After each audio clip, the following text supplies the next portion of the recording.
You ask Tiger to calculate. This deals with finding the midpoint between 2 points.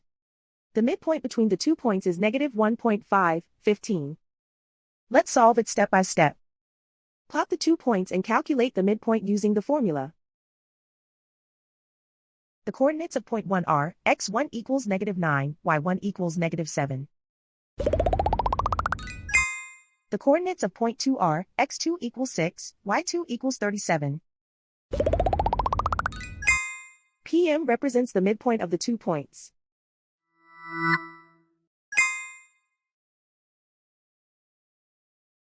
Use the x values in the midpoint formula to find the midpoints x. x1 equals -9.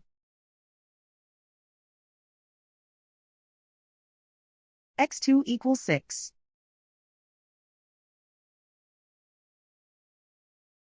Simplify the arithmetic.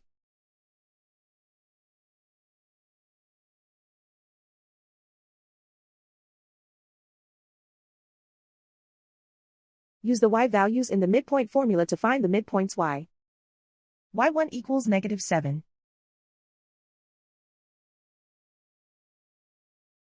y2 equals 37.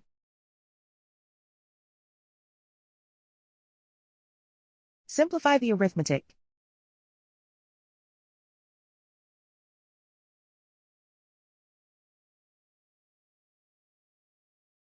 And so, the midpoint is -1.5, 15.